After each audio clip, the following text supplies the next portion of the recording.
Carson Wentz joining us here. How you feeling? Feeling good. You survived. Yeah, it was a blast. Yeah, I made it through, and it was had a blast this year. Fortunately, we were done earlier than I would have liked to wish, but it was a great year. What would you tell yourself now, if you could, 7 months ago? You know, talk to that Carson Wentz 7 months ago. To just enjoy it and embrace it. You know, because as a player, you know, you get caught up in the busyness of everything, and at times it can just fly by right in front of your face. And so I tried to at least, you know, take a step back every now and then and just enjoy it and really realize, you know, where I came from. You know, but there was so much expectation. You know, when the Eagles want you, and then they're going to start you, and then Bradford's traded, and then all of a sudden you're in there. Yeah. How much pressure do you feel? Whether you show it or not, how much did you feel? Honestly, not a lot, because I knew that's just how I like to play the game. I like to just play it and enjoy it and have fun with it. But that's a tough city to be in, though, Carson Wentz. Yeah, no, but it's a lot of fun. It's a lot of fun when you're winning, and the passion. You can just tell they care there. You know, the passion they have. So when you're winning and, you know, throwing touchdown passes, running out of that tunnel, it's pretty incredible. What was your welcome to the NFL moment? Good or bad? I would say probably the first drive against Cleveland, the first game of the year, in a positive way. You know, driving down and throwing that touchdown to Jordan. Just kind of from then on out for the rest of the year, I was just, all right, it's just football. You know, it's all, everything's now kind of over with. Everything's settled now. It's just, let's just play ball.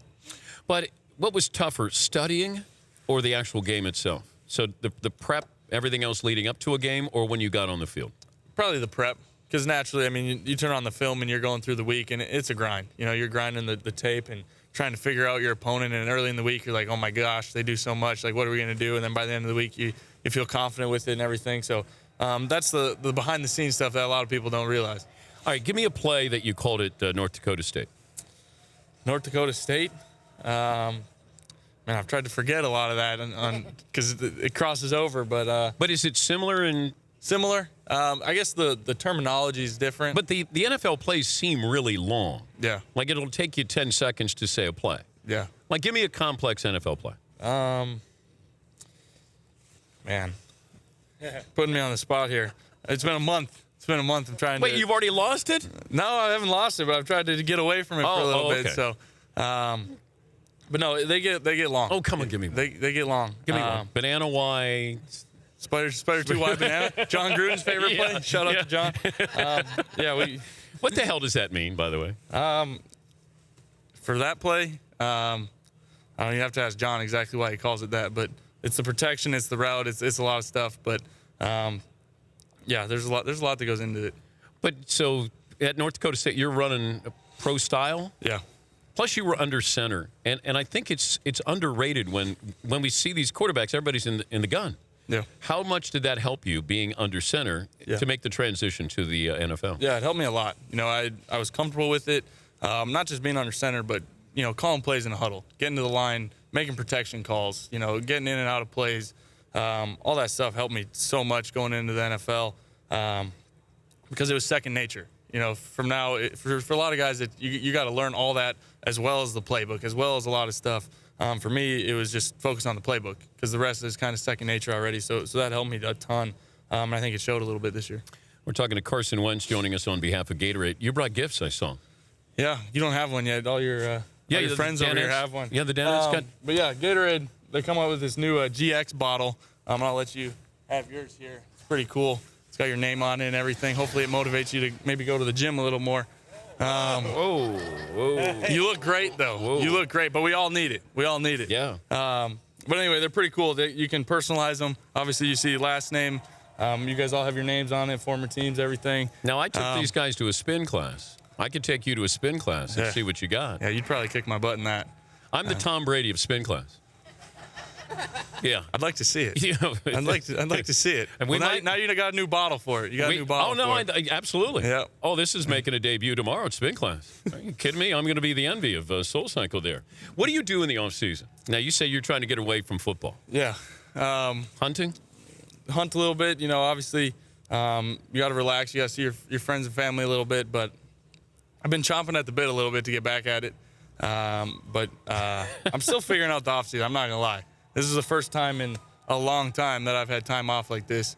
So I'm still trying to make the best decision and still keep football kind of in the headlights and everything. But are you treated differently now, even though people are trying not to treat you differently? In terms of social fame? Yes. Yeah. No question. I mean, it's different. But to the people that know me, friends and family, like, I'm still the same guy. But you were famous in college, locally. Locally, yeah. Like, you were a big deal. Yeah, on a smaller scale, but right? Yeah. Didn't you describe yourself as the George Clooney of Fargo or something like that? Or was that literally never said that. Oh, you never literally never said that. My bad. Paulie, who was that who said, oh, Josh Duhamel. No. The actor Josh Duhamel. Jimmy Garoppolo said that about Charleston, Illinois. Oh, yeah, Jimmy Garoppolo, the Brad Pitt of Illinois. But, your friends, you want them to treat you the same or be the same, but then they start to think about that. Right? Yeah. Is it a little awkward? It's different at times, no question. That's kind of part of it. But for people that know me, that have been a part of my life for a long time, I'm still the same guy. Nothing's really changed. Maybe to the world, there's a lot more to it, but I'm still the same Carson Wentz. I grew up in North Dakota. Most extravagant thing you've bought?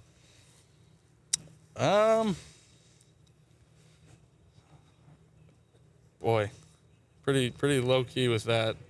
Other than a new car. Other than that, that's about it. Did you buy like a sensible sedan or something? Like you didn't get anything tricked out or nothing real crazy. Nothing real like a nice crazy. 4-door, gets good gas mileage kind of thing? Or? Something like that. Yeah. But we had a quarterback draft when was that? It was right after the third week in the season. We had the quarterback draft, and Todd Fritz in the green shirt here had the first overall pick. Dan, we have the audio if you want it. Okay, so you could take any quarterback, but he had to be your quarterback the next 7 years. Everybody's on the board there. Now, Fritzy had the first pick, and this is how that quarterback draft went. Fritzy, you have the number one choice in the draft, and this is starting your team right now. Your quarterback is? With the number one pick in the Dan Patrick Show draft, I am impressed with what I've seen the last 2 weeks, especially last night. Carson Wentz is my number one pick. Yeah. He was early on the bandwagon in your professional career. Paulie was early on the bandwagon in your college career. The way he was taking charge and very Peyton Manning-esque, dare I say, Peyton Manning, and he's just changing plays, and he was in control like he had been playing for several years. And I'm like, this guy's got something, and he's just getting started, and he's already telling everybody what to do, and I'm going to check this one off. I was impressed. Okay, calm down. Appreciate that. We got it there. Who was your idol growing up? I was a big fan of Brett Favre. Loved watching him play. But there are a lot of Packer fans in North Dakota. Yeah, right? there are a lot of Vikings and Viking Packers fans, and I actually grew up a Vikings fan, so it was tough at times to be a Favre fan, but you couldn't deny the way that guy played the game, the mentality he had. But you don't play that way. Not entirely. Not crazy. Not entirely.